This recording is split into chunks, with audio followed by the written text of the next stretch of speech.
Hi again, everybody. Danny Salas, King of the Afternoon Drive. It's story time. Today's tale is called Something Happened in Our Town. It's a true story about racism, social injustice, and police brutality, and what you can do to make things a little better in your town.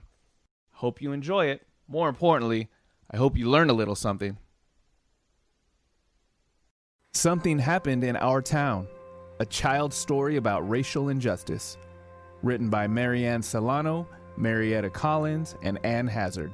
Illustrated by Jennifer Zavoyan. Something bad happened in our town. The news was on the TV, the radio, and the internet.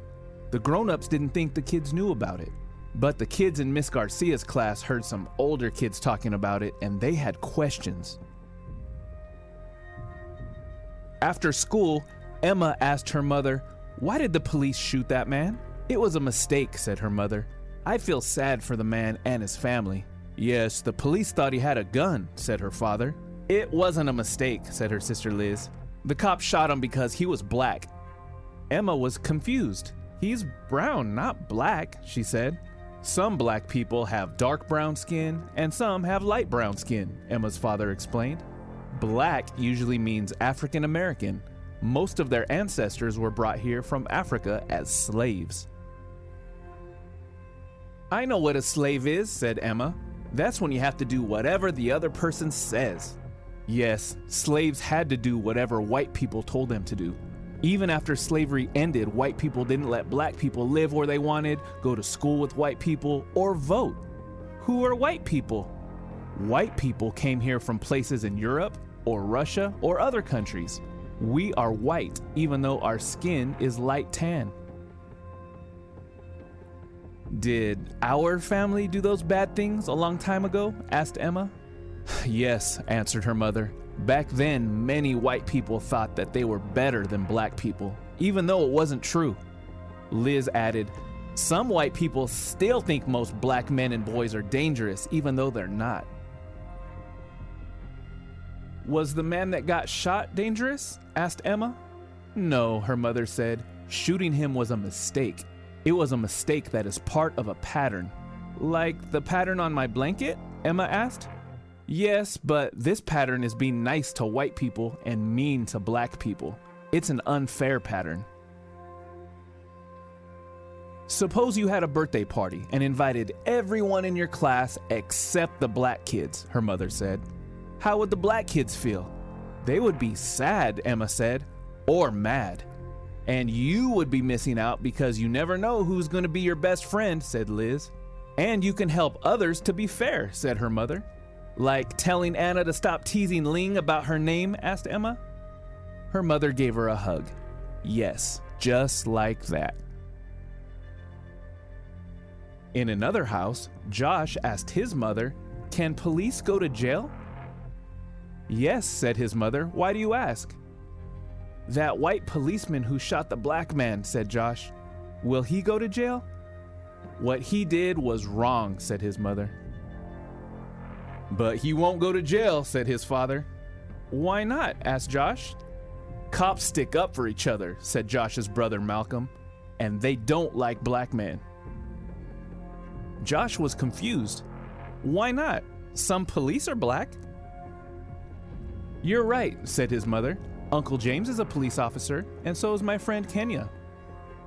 "There are many cops, black and white, who make good choices," said his father, "but we can't always count on them to do what's right." Malcolm added, "I could get stopped by the police just because I'm black, even if I don't do anything wrong." "That's not fair," Josh said. "What if it was a white man in the car? Would the police have shot him?" "They probably wouldn't have even stopped the car," said his father. "Sometimes white people are treated better than black people," said his mother. "But it's not right. Everybody should be treated fairly." Josh's mother gave him a hug. "We're proud of who we are. Harriet Tubman, Martin Luther King Jr., and Nelson Mandela were strong and brave black leaders. They showed us that we can stand up for our rights and set good examples for others. They were treated unfairly but helped others learn to be more fair." "Some people haven't learned yet," said his father angrily. "Why are you so mad?" asked Josh. I'm mad that we're still treated poorly sometimes, but I can use my anger to make things better, said his father. Black people have a lot of power if we work together to make changes. I have power, Josh said, and I'm smart. His father smiled. You're right. His mother added, and you can change people's hearts by sticking up for someone who is not treated fairly. Like how Malcolm sticks up for me when the kids tease me about my glasses, Josh asked. He tells them to step off. Just like that, his parents said. The next day, a new kid joined Emma and Josh's class. His name was Omad, and he was from a country far away. Omad didn't know where to sit or what to do because it was his first day in school. He talked a little bit, but it was hard to understand him. He said he was learning English. After lunch, the class went outside to play soccer. Daniel and Sophia picked kids to be on their teams. All the kids were picked to be on a team, except Omad. Daniel said Omad probably didn't know how to play because he was new. Sophia said Omad might not be good at soccer. Josh remembered what his mother said about sticking up for people who were treated unfairly. Emma remembered what her mother said about unfair patterns and birthday parties. All of a sudden, Omad wasn't alone. Emma and Josh were leading him to their team. We have enough kids on our team, Daniel said. We don't need him. But Josh was ready.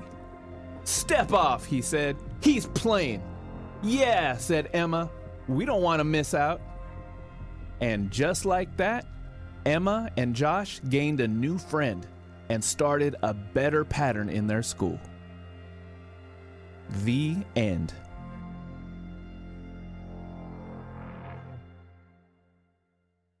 And that was called Something Happened in Our Town. Now, boys and girls, you probably took away the lesson that not everybody who wears a badge is a good guy. And that lesson would be correct. There might be a time in your life where you need to confront authority, challenge somebody, question someone who you thought was a good guy. Might be your friends, like Josh and Emma did. You might have to question your parents. You might have to wonder why someone who wears a badge can do bad things. All those are valid questions and they deserve answers. So do your best, be kind, and you are going to change the world, boys and girls. It's been fun spending time with you. We'll see you next time. See you around, buddy boys and girls.